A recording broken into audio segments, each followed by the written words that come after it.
sa inyo lahat. Yung mga nasa likod, magandang gabi po. Alam nyo, para tayong nasa press conference na yung gabi. Ang daming camera. Nakalive. Saan po ito mapapanood? Sa YouTube po. Animal Planet.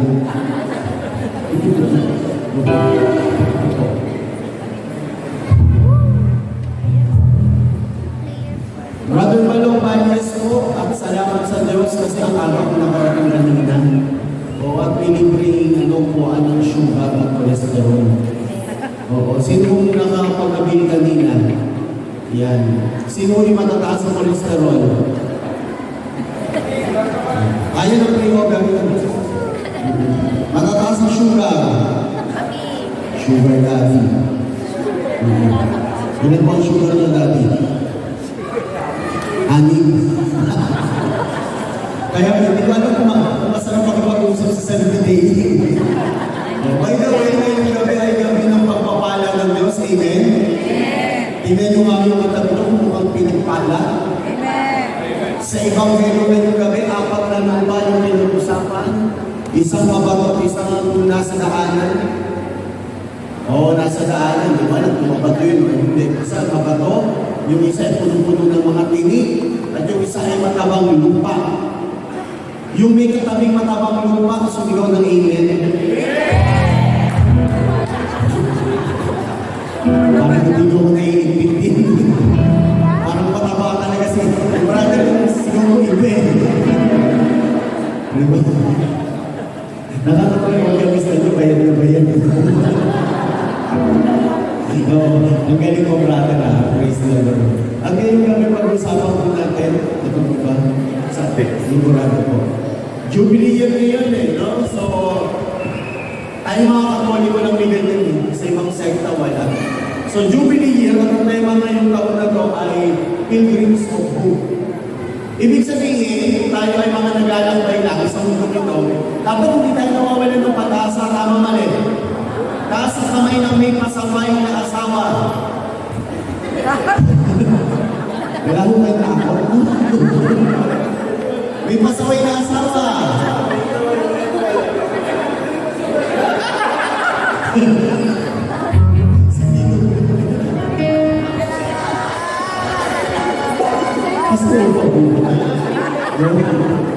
May pasaway na anak. Ito maganda to. May pasaway na biyanan. Wala na akin tayo. May problema ngayon. Taas na kamay na may problema. May problema sa pera. Taas na naman naman. Akala ko isang biday yung nakaka-entertain. Nakakaliwag-luwag. Kaya nga ngayon na walang ganda-ganda, may gusto mo, balang yung bago aaktive kayo sa social media, ang daming paninakot ngayon na mga so-called prophecy of the end time. Realin din mga 25, nag-alignment na raw yung mga planet, malapit na raw yung katapusan. Sabi nila, sa January 25, pag nag-align yung mga planeta, malapit na yung katapusan. Sabi ko hindi, 25 pa lang yun. Ang katapusan, naka-30. Naka-31. Ngayon kung nag-align ng 29, malapit na katapusan. Tapos ano nangyayari, malapit na rin dumating yung big one, yung malaki. Anong sinasabi sa atin ngayon ng pagbasa at ang tema natin? Maglakbay tayo ng nasa nasa hindi mo mag-aala yung ano. Anong nangyari dito ba?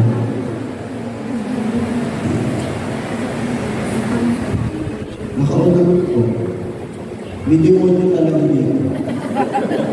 Hindi dito, si Nanay. Opo. Ayan, gusto makakaya si Tito Balba ng Kikli. Ngayon kami pag-usapan yan. Pag-usapan namin sabay-sabay. God's favor. Sa ibang ehemplo kayo na makikita natin yung salita ng Diyos walang pinipili. Namumunga. Kahit anong uri ng lupa ka, namumunga ang salita ng Diyos. Nga lang dun sa matabang lupa, may tig-36 na puntigisan daan. Taas ang kamay ng gusto maranasan ang paglilingkod. Na bago man lang pumikit ang kanyang mga mata, maaabot niya yung mga pangarap niya. Pumalakpak ng malakas sa Panginoon. Malakas! Hindi sila ng amen! God's favor. Ano ba itong God's favor ito? Sa Old English word, ang ibig sabihin is to bless, wish happiness, to consecrate. Ang ibig sabihin is to consecrate with blood, sprinkled with blood. And honestly, tayo mga mananampalataya, laging sinasabi ng simbahan, tayo ay tinubos ng dugo ni Jesus. Kaya nga, kung titignan mo, yung mga tabi mo, blessed ba yan ng Lord? Yes, amoy dugo ba?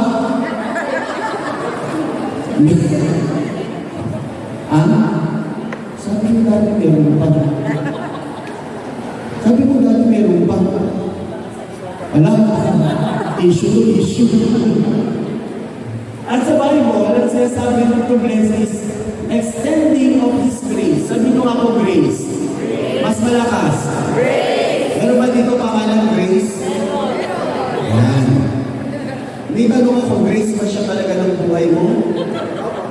Paano napipilitan ka sa sagot? Pag sinabing grace, hindi tayo karapat-dapat sa mga biyaya. To be honest, hindi naman tayo karapat-dapat eh. Pero dahil ganun ang kabutihan ng Diyos, may biyaya. Katulad ko, for 20 years, lagi ko sinasabi, hindi naman ako karapat-dapat maging preacher. Oo, kung tatanungin ko sa sarili, hindi naman dapat talaga ako maging preacher. Probably, pwede ako mag-artista, siguro. Yun lang. Yung tawa mo hindi maganda. Mas masakit sa joke eh. Pero dahil sa Diyos, nandito tayong lahat, amen. Ang tanong, paano ba natin ano nangyari? Lumilipat, sabi sir, dito may something talaga doon. Ang tanong, paano natin makukuha yung God's favor? Alamin muna natin yung mga blessing na yan. Number 1, sabi niyo, spiritual blessing. Spiritual blessing. Blessed be God, the God and Father of our Lord Jesus Christ, who hath blessed us with all spiritual blessings in heavenly places in Christ. Pag sinabi ng spiritual blessing, hindi nakikita. Ano yung mga bagay na hindi nakikita? Sample, hangin. Hindi yan nakikita, amen? O ito nakakatawa. Taas ang kamay ng mga takot sa multo. Ay, praise God, wala ha? Takot sa engkanto. Naniniwala ba kayo may engkanto? Sino nagsasabing may engkanto? Taas ang kamay. Nakita mo na, brother? Minsan, may bata ka pa. Hindi naman yung katabi mo, away yan, yan. Ano engkanto yung nakita mo, brother?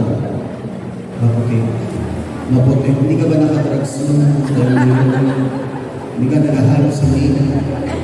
Kasi sa mga Pilipino, nagkakaroon tayo na lalo kung hindi pa moderno ang natin, pamumuhay, di ba? Huwag ang lalabas ng gabi. May engkanto. At ang mga engkanto natin, sosyal halimbawa, kapre, saan ka nakakita ng engkanto ng bibisyo?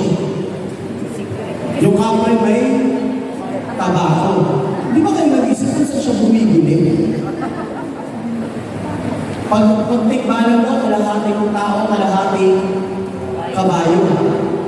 Taas kami ng mga lalaki. Mga lalaki, taas ang kamay. Actually, yung mga lalaki hindi takot sa pulang kabayo.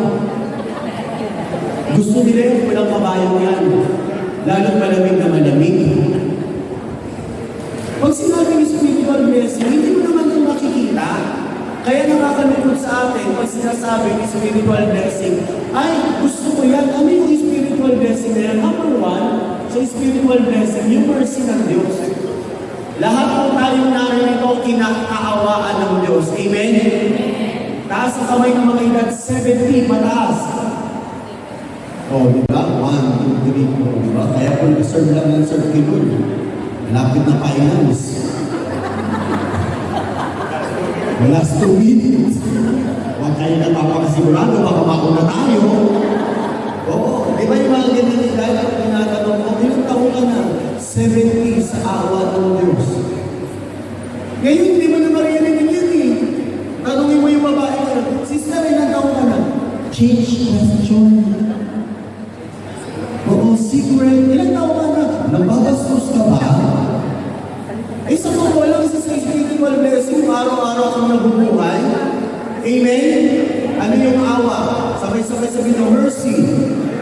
malakas. Taas ang kamay ng mga magulang na naranasang mamalo ng anak. Taas ang mga kamay ng mga magulang na minsan kahit gustong paluin yung anak, hindi ka pinalo. Kasi naawa siya. Pag sinabing awa, pwede ka naman parusahan pero hindi ginagawa ng Diyos. Amen? Tingnan nyo katabi nyo. Hindi nyo po ako katabi, yung katabi nyo. Ano, sir, hindi ka na katabi. Sinabi ko bang katabi nyo? O, tingin sa katabi, sabi mo sa kanya, dapat sa'yo pinaparusahan. Lakas! Sandali po, sandali po. Meron ba tanong na kinakawang dito? Pero hindi ginagawa ng Diyos. Bakit? Sa totoo lang, mga Diyos, napaka-stricto lalo sa prayer meeting. Yung mga hindi nakapokus, yung mga may ginagawang extracurricular, yung may prayer meeting. Kung ang Diyos, isang lang pa. O nagsaselfon, patay. Nagdadagdagan ng stroke. Nalig, stroke. Ang aga kong dumating, akala ko late na ako. Pagdating ko ng rosary na. Ang sabi ko, praise the Lord, at least hindi ako nalig. Tapos nag-worship, ang sarap lang sa pakiramdam kasi makikita ko pati mga bata nag-worship ni Lord. Amen? Yun yung awa ng Diyos. Pangalawa, lahat tayo ay tinubos. Lahat tayo niligtas. Sino ang naniniwalang mahal siya ng Diyos? O kaya ka nga nandito eh. Amen? Tinanggap mo yung kaligtasan eh. Anong problema? Maraming bata ngayon, ang kaligtasan nakabase sa gadget. Dapat binigyan sila ng mamahaling gadget. Talaga sasabi na, bless ako ni Lord. I was saved by the Lord. Pero hindi. Yung kaligtasan kasi hindi lang hanggang dito. Sinong naniniwala na after ng gawain na ito kung sakasakali, mawala man tayo sa mundo, magkikita-kita tayo sa langit, nasa kamay.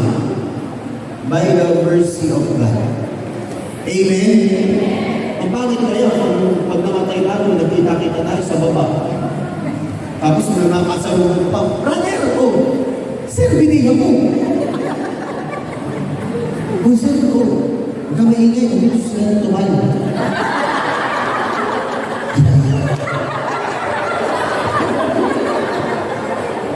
Nagigets mo ninyo? Hindi mawawalang stress ninyong ating ginagawa. Bagamat hindi natin pwede ipagwalang mahala na 43 tas na tayo, hindi tayo kikilos sa may pananampalataya. Kaya nga hanggang maaari, hanggang may prayer meeting umatin. Huwag mo nang pilitin na hindi mo na kaya mag-prayer meeting sa kakaatin.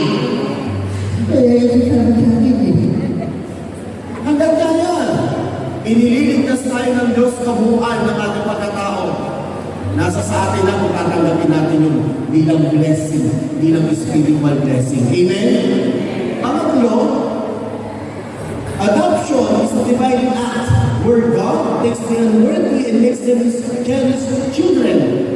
O pumalakpak na malakas yung naniniwala ang anak siya ng Diyos. Sige, nakasap ka. Hindi ko malakpak, hindi ko alam paano yung anak niya. Sa mga Hudyo, yung anak ng Diyos, at yung ampon, at yung legal, pareho. Pareho ng karapatan. At nakakatuwa yun hindi ko na nakikita ang general prayer ng lahat ng mga naniniwala sa Biblia ay Our Father. And that prayer, hindi yung panalangin ni Jesus. Yan yung panalangin itinuro ni Jesus. At kung titignan natin sa simula pala ng prayer, sinasabi ng Ama namin. Iba yun Kung naiintindihan natin yung prayer na yun, iba yun. Pagtatanong ako ikaw na lang. Halimbawa, kilala ka sa lugar ninyo, ang tatay mo ay talamang na adik, sigat, mamamatay tao, proud ka. Hindi po. Di ba? Kahit identify na ikaw, o yan naman ano, sasagot mo. Opo, pero syempre mag-iimbot pa rin. Di ba? O mag-iimbon. Ano yun? Tinatagalog mo mo naman lagi na. Ano pag-iimbon? Hindi po komportable sa pinag-abroad po sa akin siya. Ano? Hindi, ano? Nakakakiya. Uy, tatay mo sa... Pero halimbawa kung yung tatay mo ay si Manny Pacquiao. Syempre, Mayaman, ma-influensya, di ba? 8 times world champion, proud ka?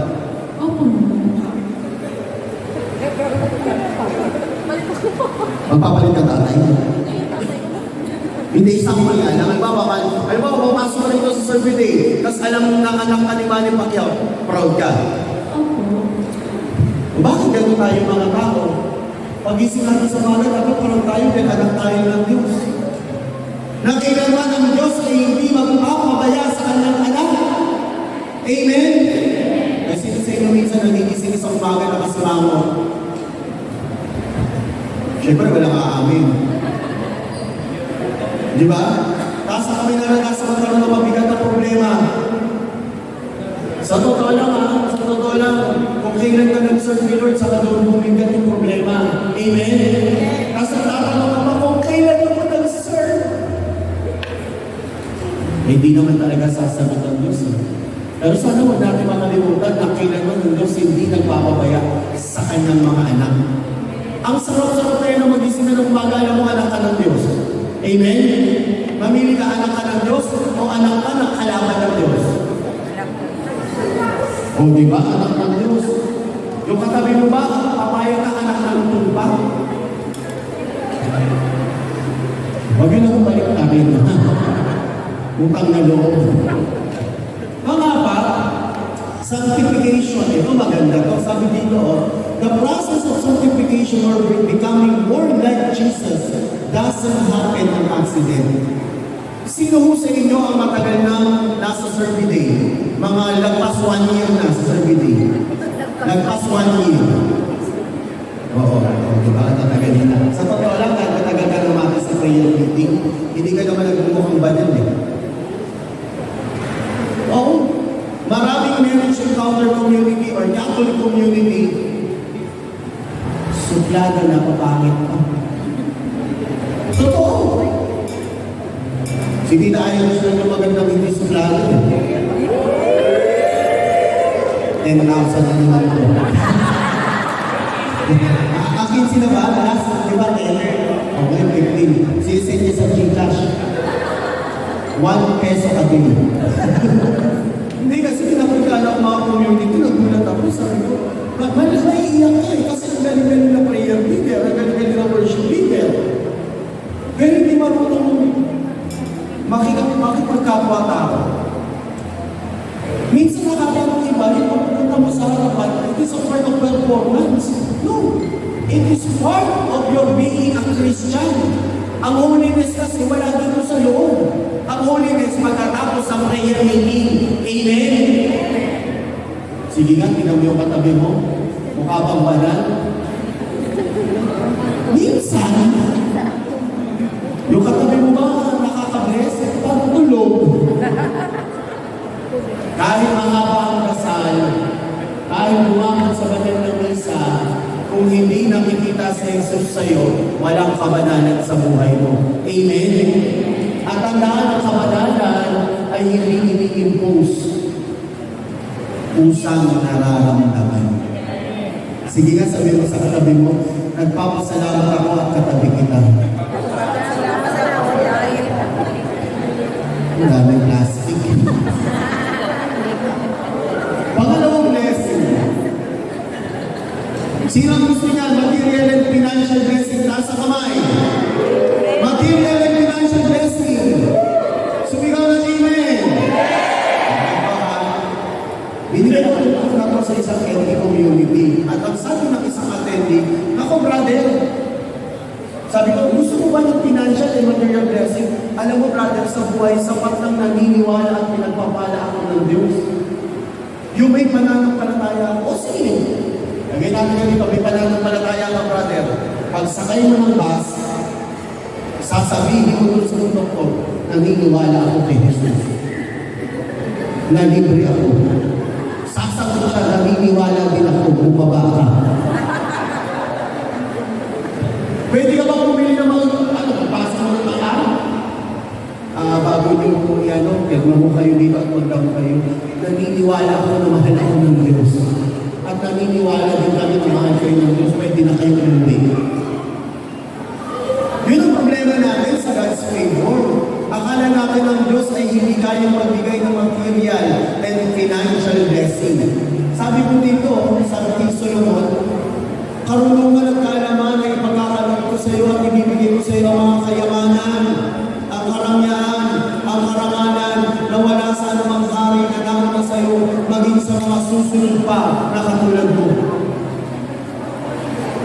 Ang hirap mag-serve ni Lord kapag kinakapos ka, tama mali. Tama mali. Sino ang nakakaranas nung simulang nag-serve siya ni Lord, hindi siya pinabayaan ng Diyos. Kailanman hindi siya nagutom. Taas sa kamay. Tanungin na lang yung mga nag-iba na ang hubis ng katawan kung nagutom sila. Di ba, brother? Wala naman akong ginagawin, di ba? Just to prove. Kasi yun ang problema natin eh. Brother, masama ba yung mamang? Hindi. Masama ba magkapera? Hindi. Ang masama, yun ang inuna mo kaysa sa Diyos. Kaya kapag nasa community ka, dapat hindi na pinapaalala ang tithes and love offering. At sa tithes and love offering, hindi mahalaga yung magkano. Mahalaga yung puso. Amen? Ito ang katotohanan sa community, ako kayo magagalit. Ang totoo ko. Madalas, yung walang ambag, yun ang may maraming tanong. Yung walang ambag, siya nagsisilip. Ano nangyari sa tondo? Samantalang pag may mga gagawin, siya naman ang may unang uwi. May dalang echo ba? Amen? Ano po? Sharon? Hindi ko alam kung yung matabi niyo may Sharon na. Brother, totoo ba na kung nag-serve ng Lord, ibibigay? Yes! Kahit sabihin mong malakas ka, kahit sabihin mong matalino ka, kapag hindi pinayagan ng Diyos, walang mangyayari. Amen? Sige nga, tingnan niyo yung katabi niyo kung may nagbago na kahit paano. Meron pa dito nagsaserve, meron pa dito ngayon nasa loob ng simbahan, pero ang laman ng bulsa ay 20 pesos lang. 20 lang talaga pera mo. Ito lang talaga naman ng bulsa mo. 20 lang. Tapos ulang mo doon sa laptop mo. Tapos ang kanta mo, nasa iyo ang lahat ng ito. Nasasabihin ko, lahat ng ito. 20 lang ba binigay ko sa iyo? Sulat ka na lang, sabihin mo, Lord, matang mo na. Wala namang problema kung 20 lang talaga kaya mo eh. Amen? Wala namang problema sa Diyos yun eh. Ang problema minsan dinadaya natin sarili natin. Na alam natin maraming binigay ng Diyos sa atin, hindi lang natin na-acknowledge. Tama mali. Taas ang kamay ng mga isinilang na may hawak na passbook. Yung paglabas mo sa sinapupunan ng nanay mo, may hawak na bundle na pera. Sana all. Ano yun, nabihin nanay mo? Money? Nagugutom ako, pili 500. Wala. Kaya yung bawat isa sa atin, while we serve the Lord, ang ganda-ganda i-proclaim, uy, pinagpala ako ni Lord. Okay. Aside from His spiritual blessing, hindi niya pinabayaang magutom ang pamilya ko. Patunay, sino sa inyo ang nakasurvive ng pandemic? Na kahit pandemic, hindi siya nagutom. O, di ba lang parang natin ng malaki sa Lord? Ayun, sino gusto niya? Sino gusto niya? Dahil sa kamay. Sige. Gusto niya yan? Yung pag mamimili kayo, hindi ka na magtatanong kung magkano. Nakakatawa tayo mga Pilipino, pag namili tayo sa department store, hindi tayo tumatawad. Kaya yung mayayaman, nakikita yung mayaman. Pero pag bumili tayo sa palengke, sa bangketa, yun na nga lang yung buhay ng tao, tatawaran pa. Tama mali. Tama. Yung turon sa piso, magkano yan sa SM? 25. 25. Magkano yung turon sa bangketa? 10 ba? Di ba? Isang daan naman yung binili ko, baka nilibre. Sige, gawin mo yung sa SM. Pero mga pagpapala naman, sabi ng kami ka-antinamin ko, ang pagpapala ng Diyos na napapayaman at idinadagdag niya, walang sorrow. Walang pagdadalang hati. Sige nga. Taas ang mga nakaranas ng nagkapera siya, pero tahimik lang siya. Nagkapera, nakuyari ka po. Nagkapera pero tahimik lang. Hindi niyo po nalaman. Sa mga kaya pa masama loob yun. Bihira sa totoong mayayaman yung maingay. Di ba? Di ba ito Irish, no? Bihira sa mayayaman yung totoong maingay, yung magsasabi, ay, magkano naman ang pera mo? Ay, sorry ka, bariya ko kasi ngayon 1,000. Wala.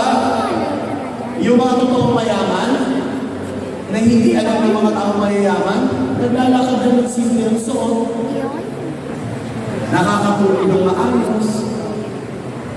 Pero yung mga totoong mayaman, yung mga mayayaman na kilala natin na nasa social media, nasa TV, nakakita ka naman ng mga mayayaman na nalagay sa mga balita na naglakad mag-isa. Di ba? Lahat ng mayayaman kilala natin pag naglakad merong kasi takot kang makita, takot mahol ka. Pero yung katabi mo, hindi mo alam, mayaman yan. Mayaman yan. Amen? Subukan mo ngayong taman. Mayaman ako. Oo, nasa susunod na yung hindi ko kita umating. Tawag yung scam. Kaya kung na mayaman ka at hindi ka naman nag-aalala at nasa-serve ka, material and financial blessing yan. Amen? Nasa kamay ng mga anak, ng mga yun, ano ba tawag na sailors? Mga sailors, nasa kamay ng mga sailors. May mga pera kayo ngayon. Wala? Ha? Lost? Oh, shh. Ano yan? Deserve nyo? Deserve. Bago matapos ang prayer meeting, mag-pray kayo kay Lord na hipuin ang damdamin ng mga magulang nyo. Para maawa. Para bigyan kayo, ha? Pangatlo, undeserved blessing. Ito maganda pa, undeserved blessing. But God commended His love towards us that while we were yet sinners, Christ died for us. Alam nyo, ito maganda eh. Wala naman tayo karapatan mo talaga yun. Kahit sino sa atin ay hindi karapat-dapat humarap sa Diyos. Tama mali. Sino pwede magmalaki sa atin sa harapan ng Diyos? Wala! Sana makita natin na yung kamatayan, walang pinipili. Mayaman, mahirap, matalino, walang alam, may pera, malakas, matanda, bata. Pag mamamatay ay mamamatay. Amen. Pero sino gusto kumababa ang buhay? At sa mga gusto kumababa ang buhay? Taas ang kamay ng gusto, pag habang mahaba yung buhay niya, malakas siya. Hindi yung habang tumatanda siya masaway. Baba. Undeserved blessing. Ano itong mga undeserved blessing na ito? Eto. Sa Japan, ang tawag niya ay kinchugi, na ibig sabihin, kapag nabasa ng isang mangkok or isang gamit, halimbawa, ang bawang ilalagay na ay 50 pesos. Pero pag nabasa nila, nire-repair nila at lalagyan ng mga gold. At kapag nilagyan na nire-repair nila ng gold yan, ang presyo niya from 50 pesos ay nagiging mas mahal pa. Hawakan ng kami ng katabi. Sabi mo sa kanya yung totoo. Alam mo, at alam ko naman, sabi mo sa kanya, alam ko kapatid. Sabay-sabay, sabi mo, alam ko kapatid. durog na na. Totoo, hindi. Pero sa oras na ito, sabay-sabay, pero sa oras na ito, Pero sa oras na ito, gagamitin na ng Diyos. Amen? Sino ba ang pinakamasarap ng shaking? Yung dumaan sa mabigat na konsumo. Nakita niyo yung shaking nung nakaraan nito nung nandito ako, di ba? Yung sa anak. Hindi ko nga naalala kung ano nangyari sa anak niya. Kung hanggang nakuha niyo ba anak niyo? Ha? Hindi mo kasi tinapos yung anak mo eh. Yung anak ko, wala na ako na hindi ko nakalabas pa. Ang gusto ko yun ha. Parang kahapon. Sabi ko, Lord, napapahinga ako kahapon eh. Nagpe-prepare ako ng talk para sa Friday. Tumawag sa Brother Francis Sampun, wala na talagang boses. Bro, ano nangyari sa'yo? Ikaw na lang po sa Saturday. Sabi ko, bakit? Wala na akong boses. Wala na ka para sa imaw. Kaya kanina nung ako sa mama ko, sabi ng mama ko, saan punta mo? Eh, magtatok ako doon sa kubaw. Pero hindi ko yung schedule ni Kuya Francis Sampun yun. Anong tawag mo? Sabi ko, hindi substitute. Ang gusto, bakit? Hindi naman lahat pwedeng makapag-serve. At hindi lahat ay pwedeng makapag-serve. Amen? Yung nakapasok ka lang sa community ito, ang deserve blessing na yun. Pero kahit anong masama, kahit anong pangit sa pinagdaanan mo, nandito ka sa community, tinawag ka ng Diyos. Amen? Pwede natin palakpakan ng malakas sa word ko.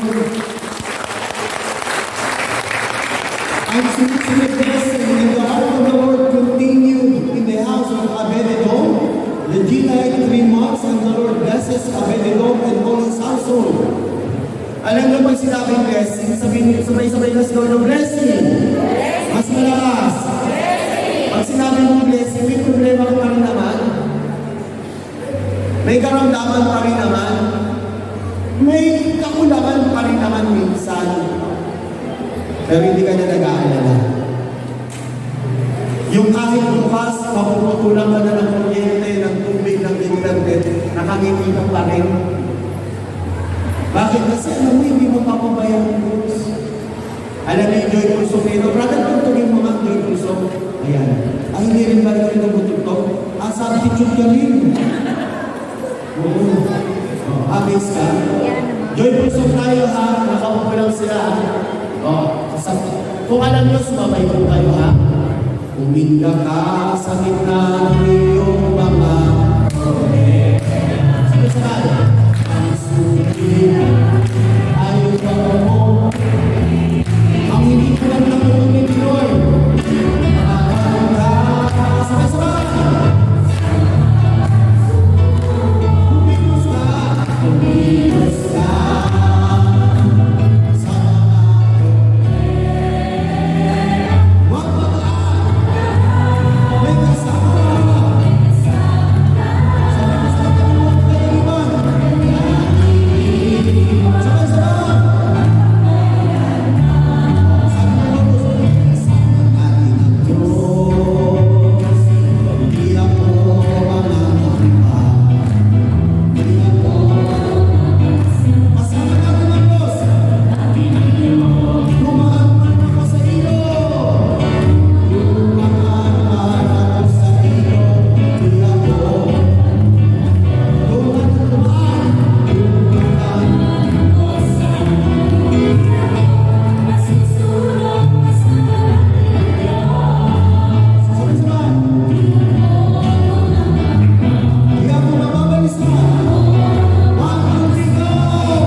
pesos pa rin siya, pero ano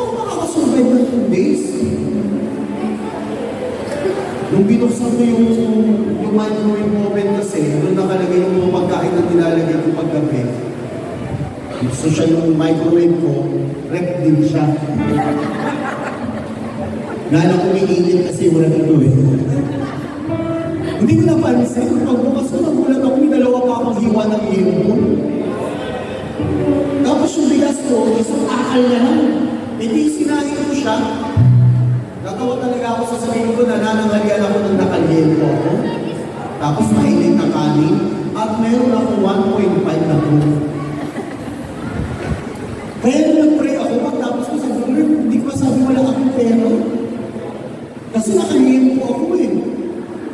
Gawa na ako ng to, prepare na, maya-maya may tumawag sa akin, brother, pinadala ko na po sa Gcash yung kulang ko. Hindi ko napansin. Nung nakita ko sa nagtsaga ako sa tempo na 2 araw na. Pwede pala akong bumili ng isang buong manok. Ang solicited blessing yun. Look forward with hope in God, not backwards with regret.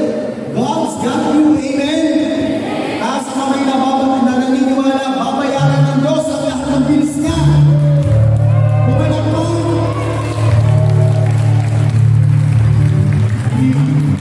Hindi nagigisa kayo dapat yan, mga ganitong edad, hindi na lang problema. Hindi mga ganitong edad, wala ka ng bayad ng kuryente, wala ka ng bayad. Hindi mo papabayaan ng Diyos. Ito nakakatuwa bago tayo lumako sa mga susunod, sa second session ko. Bumiyahe ako ng bus last year.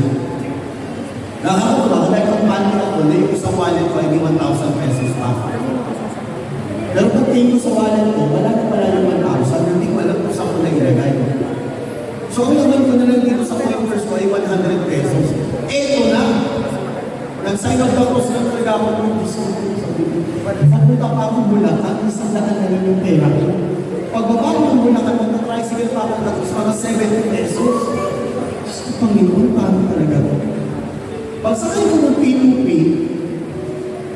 nagbayad na ako eh. Wala na naman yung coin purse ko. May tumabing babae. Magandang umaga ko. Good morning eh. Saan po punta yun? Wait, tumagkami ang ako.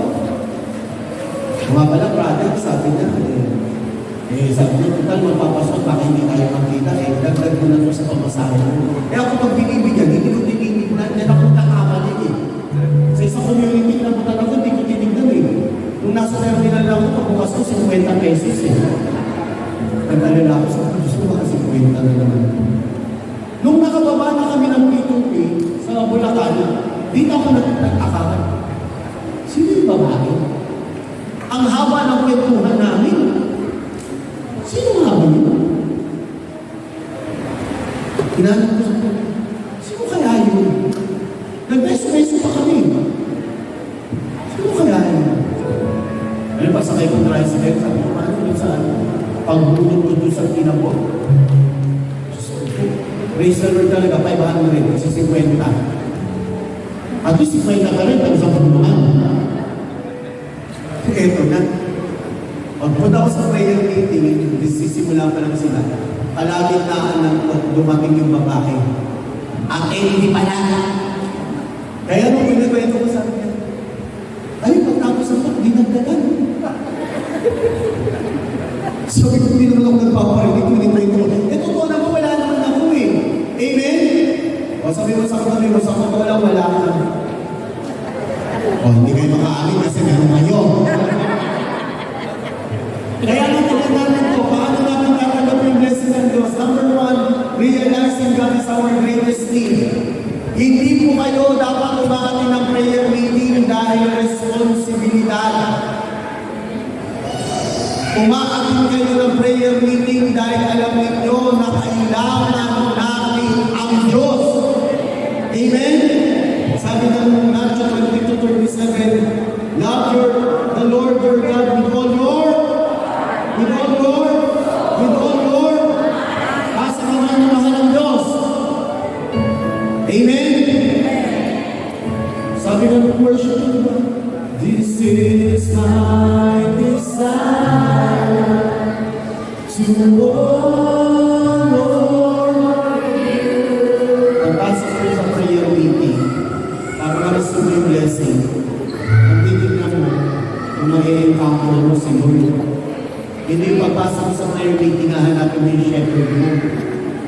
Isang pagtulog-tulog na yun. Napakadalas na yun. Hindi ko pa na ng prayer meeting, hinahanapin mo yung mga tracks mo. Of course, normal naman yun. Pero dapat ang unang priority sa iyo. Amen? Yung iba kaya hindi nag-bless sa prayer meeting, tanong niyo ako bakit? Sabay-sabay. Mas malakas. Ako pa lang nakaganap na sa Diyos. Oo, sa matanda sa mahaba pa ba? Hindi. If you want to be blessed, dapat ma-realize mo na pangangailangan natin talaga ay ang Diyos. Natatandaan yung pelikula ni Piolo Pascual at ni Claudio Moreno, yung Italy. Ang ganda ng sagutan ko. Anong sabi ni Claudio ni Piolo Pascual? Mahal mo ba ako dahil kailangan mo ako? O kailangan mo ako dahil mahal mo ako? Same as sa akin. Mahal ba natin ang Diyos dahil kailangan natin siya? O kailangan natin ang Diyos kaya mahal natin siya? Magkaiba yun. Magkaiba yun. Yung mahal mo ang Diyos kaya kailangan mo siya, it defines everything.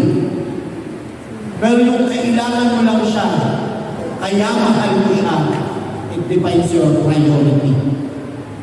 Na kaya ka lang nag-prayer meeting, kaya ka lang nag-worship, kaya ka lang nag-Bible study, kasi may kailangan ka sa Kanya. Pero kaya ka lang nandito sa survey day na kahit anong mangyari, nandito ka kasi mahal mo ang Diyos, anuman ang mangyari. Amen? Siguro naman pagpapalain tayo lahat ng Panginoon. Sometimes God's put you in the places alone because He needs you to realize you do not need anybody but Him. Totoo yan. Naranasan nyo ng mag-isa sa gitna ng mga problema. Sa totoo lang, taas ang kamay mo naranasan ng magkaroon ng barkada. Let's face the reality yan. Kapag may hindi magandang nangyari sa'yo, hindi ka naman tutulungan ng barkada. Totoo hindi. Pag nakulong ka, hindi ka naman sasama ng barkada eh. Pag nagkasakit ka, hindi ka sasama ng barkada. Kahit nagsaserve ka ng kapatid, this is the reality of our service. Not because matagal na kayo sa loob ng community, totoo na yung katabi mo sa'yo. It doesn't define. It takes time. Pinuprove yan ang mga sitwasyon. Pero that time na walang-wala ka na, iiwanan ka ng mga akala mo, mahal ka, akala mo, kaibigan mo, that is the time that the Lord will prove na hindi kita iiwan, ipababayaan man. Sa oras na mabigat yung problema mo, sa oras na mabigat yung pinagdadaanan mo, na walang nakakaintindi sa mga pinagdadaanan mo, sa oras na manalangin ka, tumawag ka sa Diyos, doon mo lang mararamdaman na ang Diyos ay nakausap ka. At sinasabi sa iyo ng Diyos, huwag kang aatras, huwag kang bibitaw. Laban ka lang. Kaya ngayong awitin ng contemporary song, hindi naman inspirational ng mga ni Charles Spring Penguin bago siya sumikat.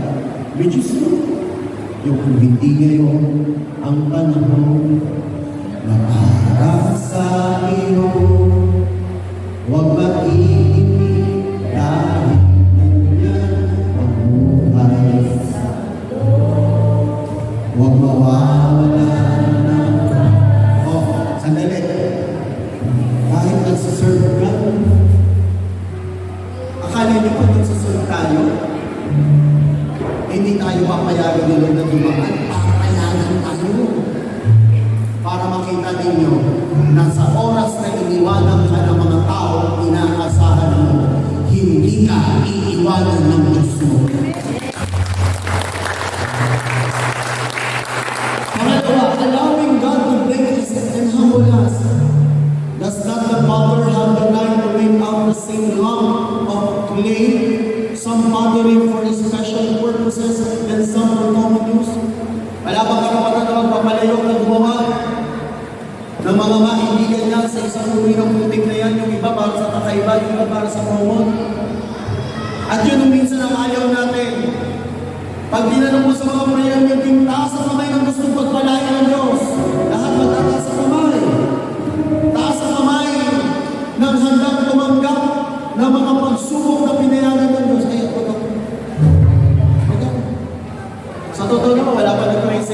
Lord, bukas sa umaga, pag-isip ko, gusto ko may cancer na ako, stage 4. Wala. Lord, gusto ko bukas na umaga yung mga anak ko, pariwara ng buhay. Wala. What we pray to the Lord, all the good things na gusto natin mangyari, tama mali. Tama mali. Pero minsan yung pinag-pray mo, hindi yun binibigay ng mundo. Kasi pinapayagan ng Diyos. Di ba sa BCN, we are fighting against the world. The system. Kaya minsan, makiiyak ka na lang eh. Yung iba, bakit tumatras sa pagsaserve? Hindi kinaya yung pagsubok. Kapatid, iisipin ko kayo ha. Hindi lahat ng nasa loob ng community ay kasintulad mo. Maaaring pure yung intention mo to serve the Lord. Pero huwag mo i-generalize. Because only God knows the heart. All those who attend the prayer meeting. Hindi lahat ang nagbibigay, talaga ito pa kung nagbibigay. Yung iba dominante, to manipulate, to boast something. Hindi lahat ang nagsaserve, gusto lang mag-serve. Yung iba talagang nagsaserve para magkaroon ng another path, another career. Pero yung mga nagsaserve na pinapayagan nila na sila ay i-break and bigyan ng Diyos sa pagkakataong maging mababa. Kapatid, yung pagpapala niyan, kahit tapos na ang buhay na dito, hanggang sa kapu-apuhan niya, pinagpapala yan ng Diyos at hindi kakapusin. Amen? Kasi naman na naranasan niya, nag-serve siya, pero sumama ang loob niya. Sumama ang loob. Lalo kung leader ka, huwag kayong pipili ng leader na hindi nyo kayang sundin, hindi nyo kayang pakinggan at hindi nyo kayang respeto. Isa sa mga bagay na inaangahan ko sa community ninyo, you know how to choose yung mga tao maninindog sa inyo. Amen? Balakpakan natin yung Panginoon sa kapulyan niyo. Pero hindi na yung leader mo mabait, hindi yung mga sister sa brother mo mabait. Sometimes kung sino pa yung mahalaga sa'yo, yun ang susugat ang puso mo. And the reality of life, yung mga taong ginawa mo ng mabuti sa buhay, at the end of the day, in difficult situation, yung mga taong magkakamulong sa iyo, iiwanan ka. Ipaalala mo yung mga mabuting ginawa mo sa kanila, ang sagot sa iyo, nanunumbat ka. Pero totoo, di ba? Sino dito nakaranas na nasa kabila ng pagsaserve niya, dumating talaga ang problema sa buhay? Sa kabila ng pagsaserve niya. And sometimes you want to quit.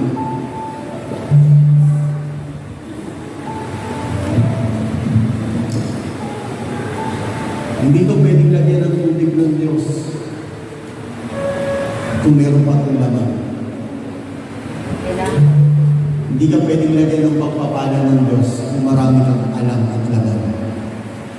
Papayagan ka ng Diyos na mawalan ng laman para lahat ng nawala sa iyo ay papalikan ng Diyos ng mas karapat-dapat sa iyo.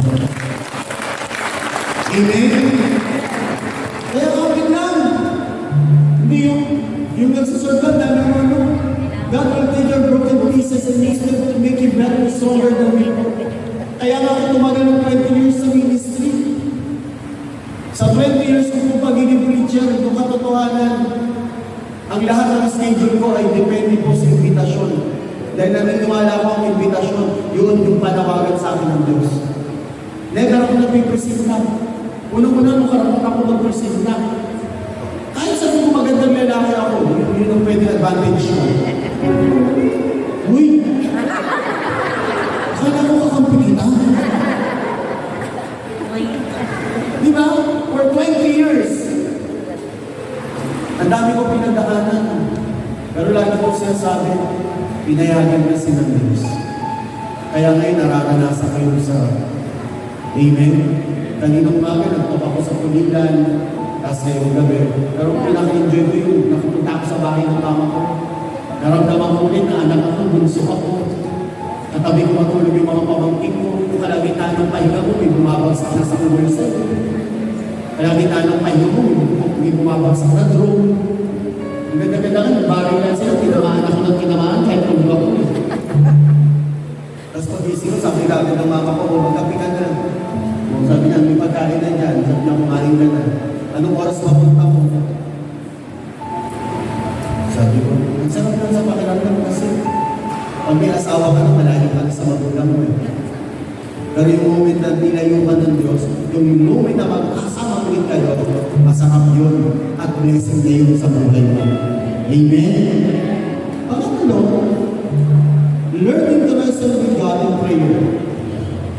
Si Jacob, hindi na pinakawalan yung anghel at hindi niya hinihingi na pagpalaan na siya.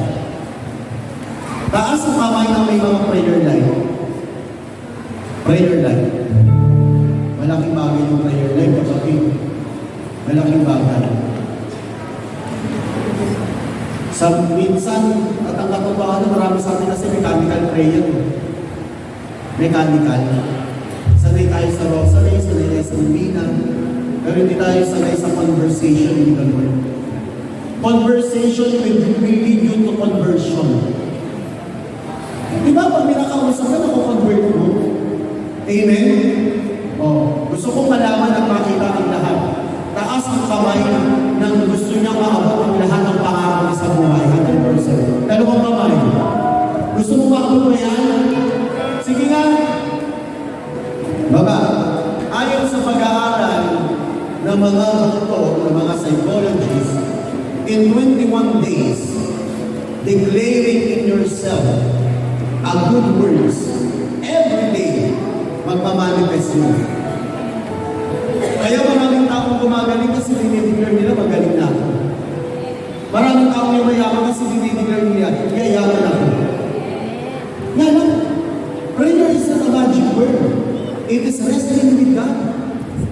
Na huwag kang hihinto katulad ng Luke 18 verse 1 yung babaeng Yuda, na kahit hindi siya pwedeng pagbigyan ng hukom dahil ang hukom masama. Pero dahil yung Yuda ay nangungulit sa hukom, sabi ng hukom, napipiko na ako dito. Ipagkakalo ko na yung hihingi nito. Ano sabi ng Diyos? Hindi palilimutan ng Diyos yung mga lingkod niya na tumatawag sa Kanya araw at gabi. Hindi minsan sa isang araw. Amen? Magmana ipagkamising nyo magsainag na kung muna kayo bago kayo mag-toothbrush, bago maghilamos. And tell to the Lord, Lord, salamat po ay pa ako. Tignan mo yung mga anak mo. Tignan mo yung mga anak mo. Sabi mo, Lord, salamat po ay pa sila. Tignan mo yung asawa mo, Lord, ba't po ay pa. Amen? May talaga itong organist. Napapahaba ako sa iyo. Nai-enjoy ko. Nalilibang ako. When God's warrior go down on their knees, the battle is not over, it's just begun. Kaya nga, huwag ko kayo magagalit lang, pero yun ang totoo. Ang isang tao may prayer life, pag prayer leader, walang komiko.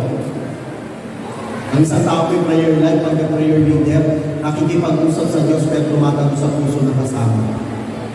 Amen. Sabi mo sa katabi mo, tinatamaan ka ba? Siguro naman hindi. And last but not the least, learning to be honest and transparent with God. Kapatid, sinabi ng Panginoon, sinabi daw ay tao na sunod ng kanyang puso. Listen, when you pray to the Lord in private, not in this place, tell to God everything. Tell to God. Magsitayo nga po tayong lahat. And this is the moment of silence. When you pray to the Lord, lalo kayo mga kabataan, gusto kay Lord, lalo po tayo mga nasa paglilingkod, it is better to tell to the Lord everything na pinagdadaanan natin kaysa sabihin natin sa katabi natin. Ano niyo kung bakit? Sabay-sabay bakit? Mas kalakas. We are not sure na trustworthy yung kausap mo. Sometimes yung word na binitawan mo, gagamitin nila yung naging sa'yo. Ikaw, ano ka, with all your heart, pinagtiwala mo yung kwento mo, yung kasaysayan mo, naranasan mo. Pero di ba, yung difficult moment, di ba? Gagamitin, di ba sabi mo noon? But God will not use that for you. At this moment, as we end, when you separate yourself from God, by not being honest with Him, you allow bitterness to take root in you and live at the right of God, for sin to control your life. Close your eyes and tell to God every day. Kapatid, hindi madali po ang maglingkod dahil ngayong 2025. But we are claiming for God's favor over in yourself, in your family, in your workplace, especially in this community. Amen. And God said in His Word that I have come that they may have life, and that they may have it more abundantly. Lalo ng Diyos yan. And God said, mawawala ang lahat ng langit at lupa, pero ang salita ko hindi mawawala. Pinangako ng Diyos ang pagpapala noon. Pinangako ng Diyos ang pagpapala ngayon. At mararanasan ang pagpapala kung handa ka o sumunod sa kagustuhan ng Diyos. Ang pinakasimpleng lugar sa mundo ay ang kalooban ng Diyos. Amen. The moment of silence na God.